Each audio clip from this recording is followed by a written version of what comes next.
आई दैया सखी हमरो भतारा दुनु दाबो तक सारई दर्द बड़ी देता रे रोज चाचारा पया चरा बिछा के मोर भतारा सखी मांगे ले लुलिया का मांगे ले लुलिया मांगे ले लुलिया का मांगे ले काहे तारा कुल पचा के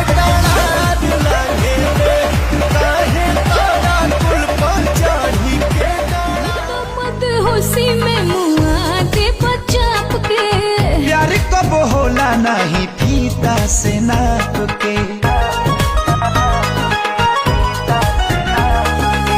तू तो मत होशी में मुआ दे बचाप के प्यार नहीं होला कब फीता से नाप के भोरे जब टूटी ना घैया बालम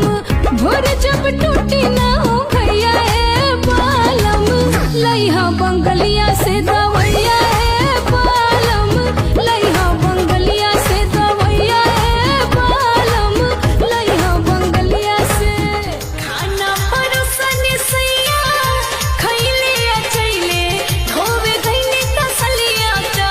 धोवे गईनी तसलिया ता कि पिया मोर काटले हमें गलिया धोवे गईनी तसलिया ता कि पिया मोर काटले हमें गलिया धोवे गईनी तसलिया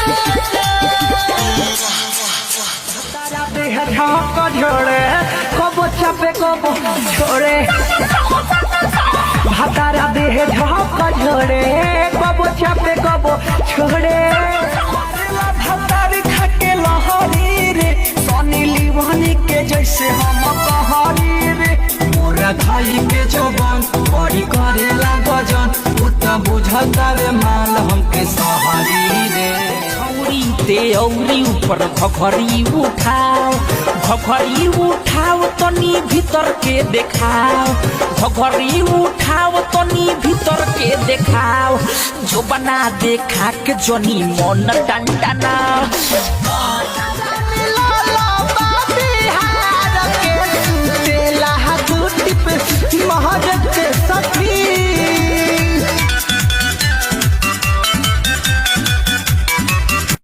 नमस्कार, मैं हूँ रानी और अगर आप लोग को मेरा वीडियोस अच्छा लगता है तो प्लीज आप लोग मेरे चैनल को सब्सक्राइब करें, लाइक करें, शेयर करें, जिसका नाम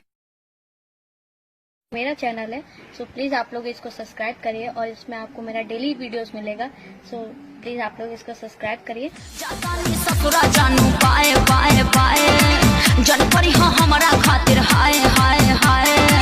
जिए के पड़ी तोहरा अब हमरा बिन तोरा ससुरा में का तोरा ससुरा में जाके हम तीन जमीन औरी ओए चलाइब आता जमीन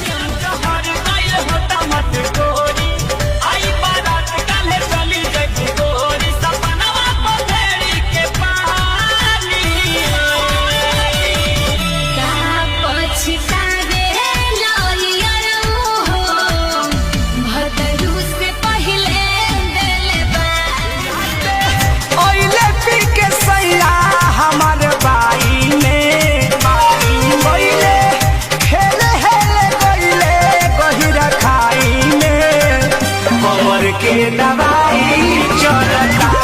हो डाल के दवाई चलता हमारा रजू के कमर के दवाई चलता माने क्या नहीं मोहब्बत में हार ठीक नहीं कोइला सा भाई हमार अरे हेंगा कोई मारेला गली में तो